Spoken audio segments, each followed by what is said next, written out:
अकाल मृत्यु से बचने के लिए लोग क्या क्या उपाय करते हैं, पर ये अकाल मृत्यु क्यों होती है और किन घरों में अकाल मृत्यु का दोष लगता है।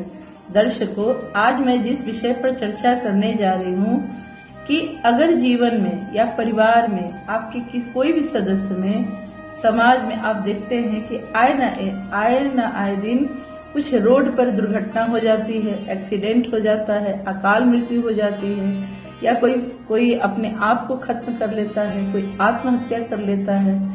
क्या ये सोचने का विषय नहीं है कि अगर कोई आदमी अपनी उंगली को भी थोड़ा सा काटना चाहे तो उसे बहुत तकलीफ होगी, तो कोई व्यक्ति सुसाइड कैसे कर सकता है? एक्सीडेंट जीवन में कैसे हो सकता है? या हमारे घर के या जिन घरों में ज्यादा एक्सीडेंट होता है या जो आत्महत्याएं होती हैं, जो घर के पूर्वज होते हैं, उनमें से भी कोई ऐसे लोग होते हैं जिनके पास बहुत ही निगेटिव ऊर्जा है और उनकी तरंगे परिवार के सदस्यों में इस तरह समा जाती हैं कि सामने वाला व्यक्ति अपने आप को रोक नहीं पाता है और अपने आप को खत्म करने के रास्ते पर चल देता है।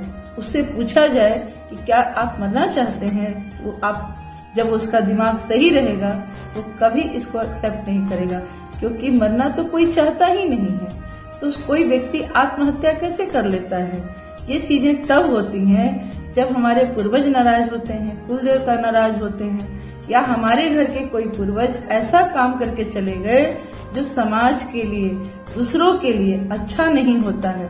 अब हमें ये पता नहीं है और घर के सदस्य में अगर कोई बार बार ऐसा प्रयास कर रहा है या रोड दुर्घटना हो जा रही है, तो अब ये समझ लेना चाहिए कि भोलेनाथ के अलावा इसका कोई उपाय नहीं कर सकता है।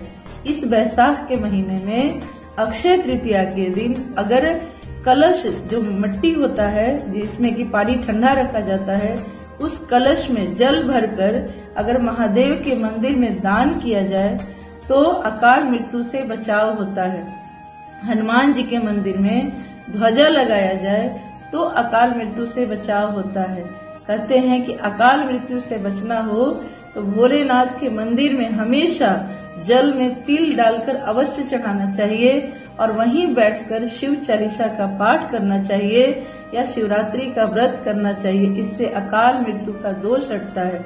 अब किसी ने कहीं पेड़ कटवा दिया, कोई किसी के शादी में व्यवधान बन रहा है, कोई सड़क पे चलते लड़ाई कर रहा है, तो ये सारी दोष जो मिलने लगती हैं वो हमारे जीवन में काल को समय से पहले आने का न्योता दे देता है। अगर हमारे घर के पूर्वज का जो निगेटिव ऊर्जा है वो घर के सदस्यों में आने लगता है, आप देखते होंगे कि बहुत लोगों के घर में व्रत, पूजा पाठ कोई नहीं करने देता है, उनके घर में शुभ काम नहीं करने देता है। तो जो लोग ऐसा करते हैं उनके घर में ही ऐसा कलह उत्पन्न हो जाता है कि एक भी घर का सदस्य दिया बत्ती करने वाला, पूजा पाठ करने वाला पैदा ही नहीं होता है। इसीलिए इस अकाल मृत्यु से बचने के लिए पीपल में जल हमेशा देना चाहिए। अगर आप चाहें तो दूध, शक्कर, तिल लेकर पीपल के वृक्ष में चढ़ाना चाहिए और वहां पर काला तिल डालकर, सरसों तिल डालकर दीपक लगाना चाहिए रविवार को छोड़कर। ये कुछ चीजें ऐसी हैं जो अकाल मृत्यु को हरती हैं। आप देखते हैं ना कि बहुत लोग, सौभाग्यवती नारियां जो होती हैं वो अपने पति के लिए तीज करती हैं, माए अपने बच्चे के लिए जिउतिया का व्रत करती हैं। ये व्रत क्या है?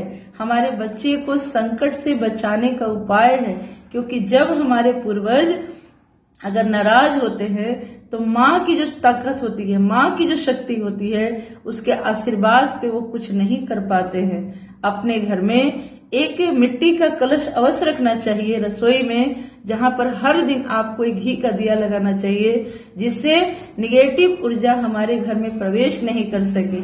जब अपने घर में घी का दिया लगाकर अपने देवताओं को मनाते हैं और हमेशा हर अमावस्या तिथि को अपने पूर्वजों को मनाने का कोशिश करना चाहिए। घर में गीता का पाठ करवाना चाहिए। ऐसा करने से अकाल मृत्यु का दोष हटता है और हम अपने जीवन का बचाव करते हैं। अगर आपको कुछ पूछना हो दर्शकों तो कमेंट बॉक्स में अवश्य पूछिएगा। जय श्री कृष्णा।